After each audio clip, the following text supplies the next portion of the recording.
Hey guys, welcome back to my channel. Thanks for tuning in. So in today's video, we'll be learning basics to cross stitch. So let's dive into the video.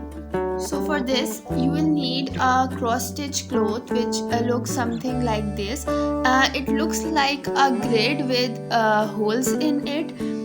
Make sure when you buy a cross stitch cloth, the holes are not too close to each other.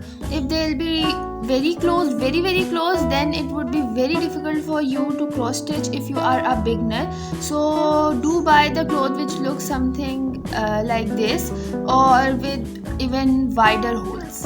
Then we need frames or hoops. It is very important in cross stitching because it helps to keep the cloth stiff and makes cross stitching very easy. It comes in different sizes. Let me show you.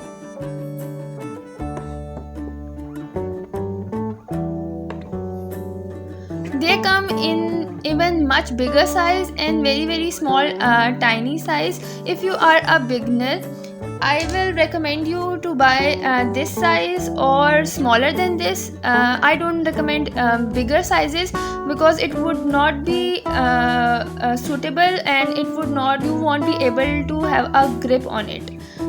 So buy a smaller size or this size and then enjoy cross stitching.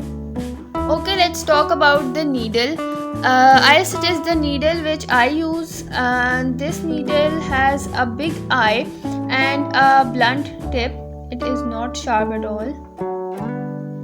And for the scissor, I'll suggest do use a small scissor. Don't use the big ones. Lastly, one of the most important thing, which is threads. They come in the form of a floss, but I have organized them for my ease. As you can see, I have written a number on it. When you buy a cross stitch thread or an embroidery thread in the form of they come in the form of a floss, and they have a small wrapper on it which have a code or a number, so you can easily go and buy them whenever you want by asking or seeing the code next time. So do write it, and let's further see the thread. As you can see, this is a thick thread which is made up of multiple strands. Mine is made up of 6 strands. Now when you want to use them, just separate a strand or two depending upon the thickness of the thread you want to keep. Just gently take it out and then snip it off at the desired length you want, and roll it back. But make sure your threads do not get tangled, or they do not get knotted. Otherwise it would be very difficult for you to open it up, or your threads would be wasted. Now I'll tell you how to put cloth into the hoop.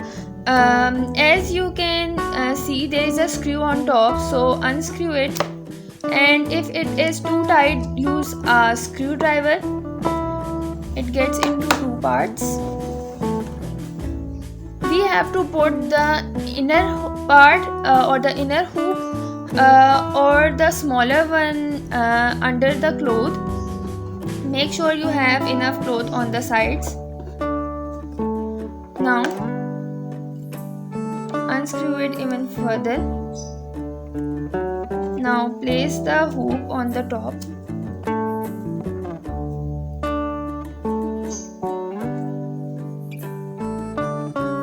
Look something like this, but the cloth is still not tight. So first, as you put it, tighten the screw back. Mine is normal and it is very easy to screw, so I'm doing it with hands. If you are unable to do it, then use a screwdriver. Now when you have placed the cloth and it is but it is not tight enough, so you have to pull the clothes from the sides inwards, okay, otherwise the hoop will come out. So tighten the cloth.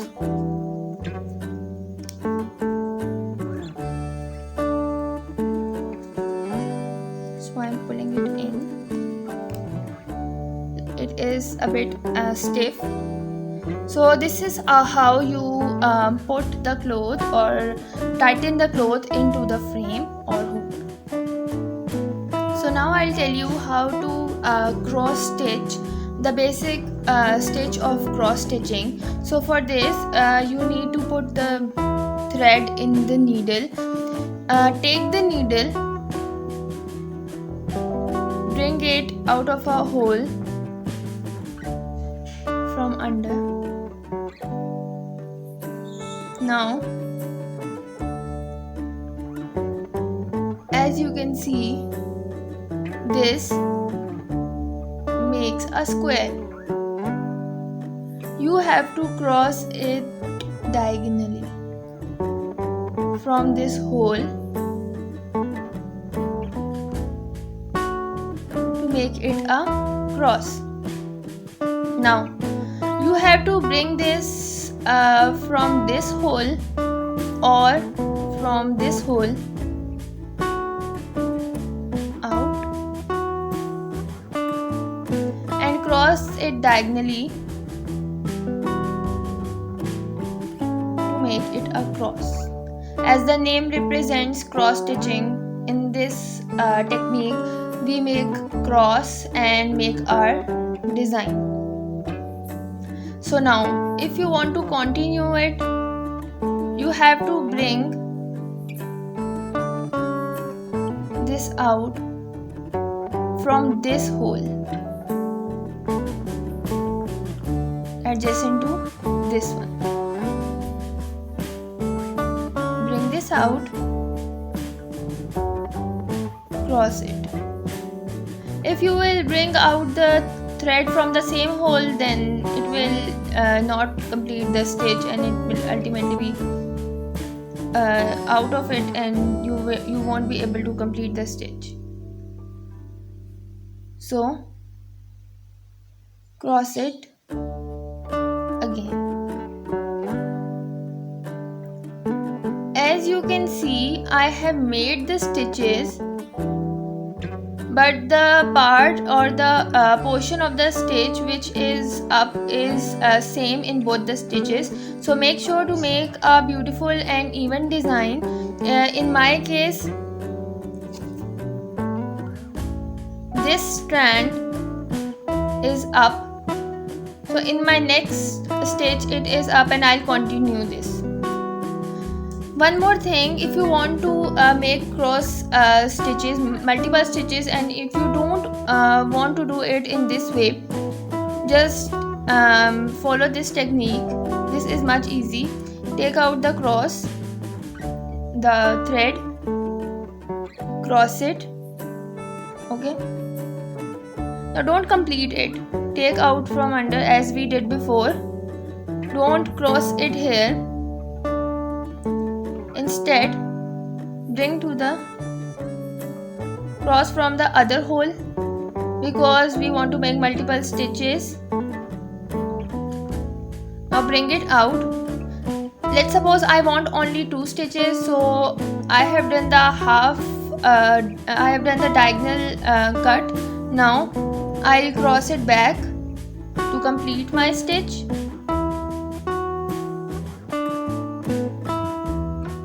Bring it out.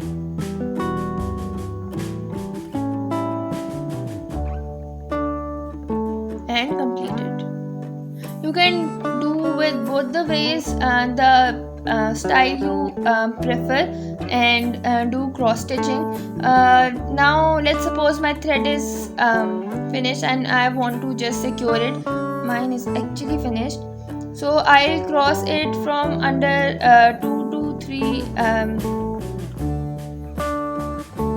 holes the strands, it is looking a bit knotted, but make sure your design is very neat from the back as well. I'm just trying to make you understand, and just snip it off from here, then it will be secured. And if you think it's not secured, cross it back from one more stitch, and then it will be secured. So I'll show you.